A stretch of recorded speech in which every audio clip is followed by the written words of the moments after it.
Okay, ang journey natin sa araw na to mga katoto, walang iba kundi sa Malicos, San Nicolas, Pangasinan. At yan ang tinuro ni Waze sa atin na route.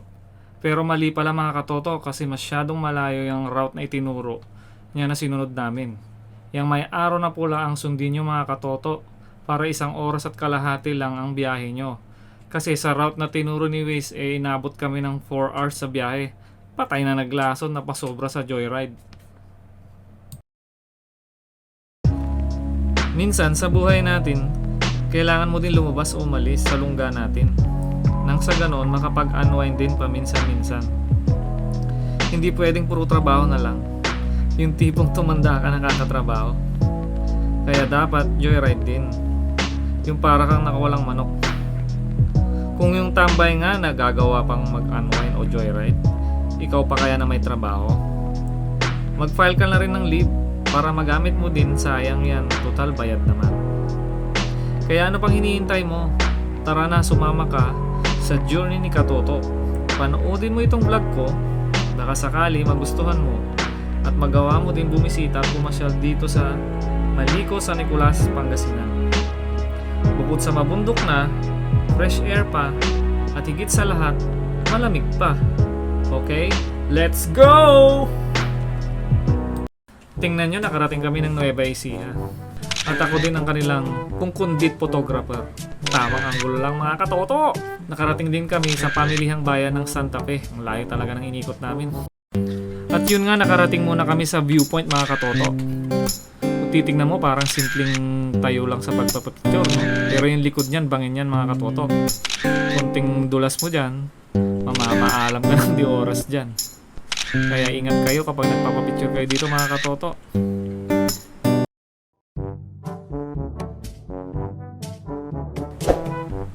Kaping barako is real, talagang masarap. Oops, dahan-dahan lang.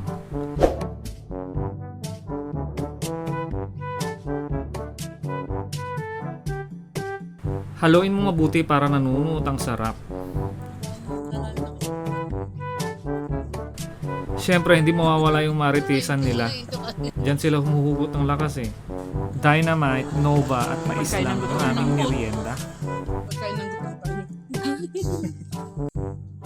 Lambat na, lambot. Tamis pa.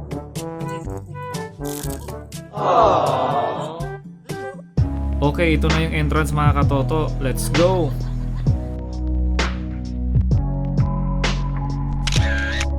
Sa wakas, nakarating na rin kami mga katoto.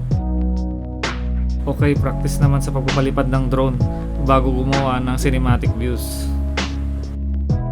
Ipakilala ko lang mga kasama natin. Si Lisel, si Juvie, si Denalyn, si Donnie, at saka si Joy na kasimangot. At ang inyong lingkod si Kinju. Baka naman pa-like, pa-follow at pa-share na rin.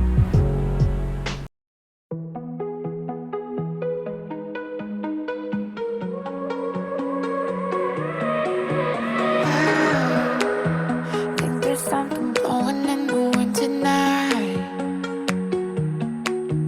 I feel the goosebumps on my body come alive. Skin on my skin, oh God. Don't know where you end, I start. If this is a dream, don't wake me up. Before you stop, before the curtains close, can I just ask you if you wanna take me home? 'Cause I'm awake and need something to hold. Can I just ask you if you wanna take me home? Take me home.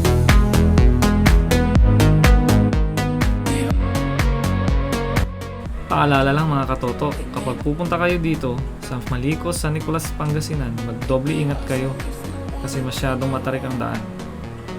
At lagi niyong tatandaan mga katoto, mabuhay tayo sa tamang paraan at huwag sa expectations o standards ng ibang tao.